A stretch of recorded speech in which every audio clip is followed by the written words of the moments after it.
to that. What do you make? You're an attorney also. What do you make of this grand juror out there? I mean, she's basically saying Donald Trump's going to be. We're recommending Donald Trump be indicted. I've seen a little bit of it, and it's different. It's unique. I think your first guest actually solidified to that it was just it's not something you normally see. So I think I think the district attorney, probably the judge in the case, is looking at this and because I don't think that's the way they had it played out in their head, and especially to have somebody go out and really sort of just talk about.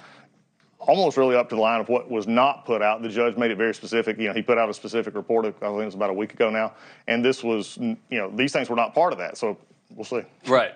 Yeah, it just seems abominable to me that she's out there saying this. And as an attorney, I would think if you were representing Donald Trump, you'd be thrilled, right? You'd say, we've got some ammo now if they come after us. Well, I think it does muddle the whole situation. I think, and everybody jumping in on it because it's now become a story, and it's not just one interview. It seems to be multiple interviews where this is going on, and a little bit more here and a little bit more there. So it'll be interesting to see how the district attorney plays it. I want to switch gears. Okay. I want to ask you about the Weaponization Committee. I view myself as someone who's very pro law enforcement.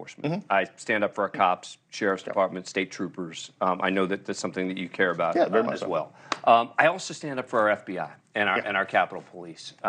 And I think that this Weaponization Committee, considering how many Democrats have been targeted by the FBI, high-profile ones, even in the last year, everyone from Andrew Gillum to Karen Peterson to C.J. Cox, I mean, you can name them, have been targeted by the FBI, that the notion that the Republican-led FBI by Chris Wray is weaponized against the GOP just to me seems kind of absurd.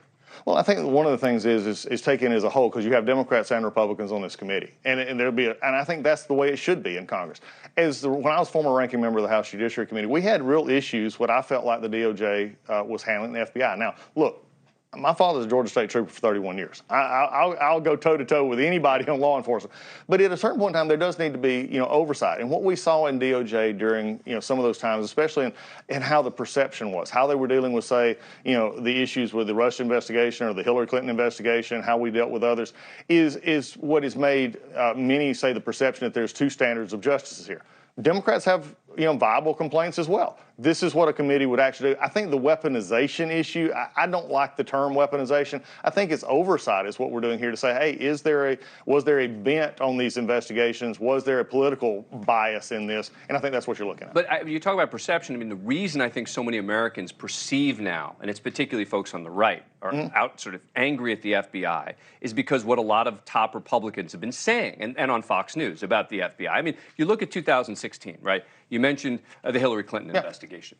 James Comey came out 11 days before the election and announced that they were reopening the investigation. I don't think that was bias on his part. I don't think he was trying to. Some Democrats think he was trying to hurt Hillary Clinton. I don't think he was trying. I don't think he was trying to hurt Hillary Clinton. But the notion that somehow he was biased, he wanted to get Trump. They didn't leak that there was a Russia investigation in 2016. Yeah, but I think the other thing going back on it was, you go back to the dossier, you go back to James Comey himself going out before the Attorney General and saying no reasonable prosecutor would bring this case. Okay, you're an attorney. You're also dealing with law enforcement.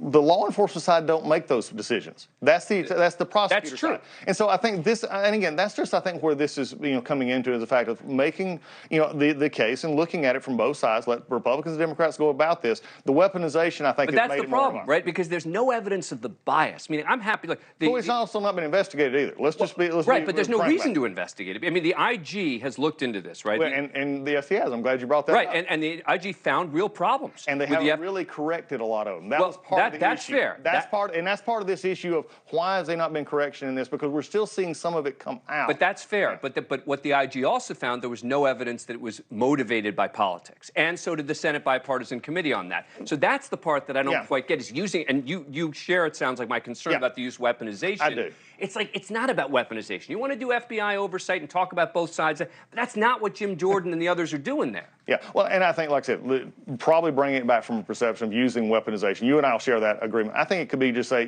government oversight, however you want to look at it. They want to detain it. Again, most things in Washington, D.C., whether Democrat or Republicans, is what? Politics. Final question. Marjorie Taylor Greene's calling for civil, the country. Just ignore that, right? Well, yeah, I mean, she has her right to her own opinion. She can put out what she wants. I think what we actually need from my perspective is conservatives need to get more aggressive, doing what we do best, is saying this is why we believe conservatism is better for our American government. Doug Collins, thank you so much for coming in. Appreciate it. Thank you for watching. Go to newsnationnow.com to find NewsNation on your cable provider. And don't forget to click the red subscribe button below to get more of NewsNation's fact-driven, unbiased coverage.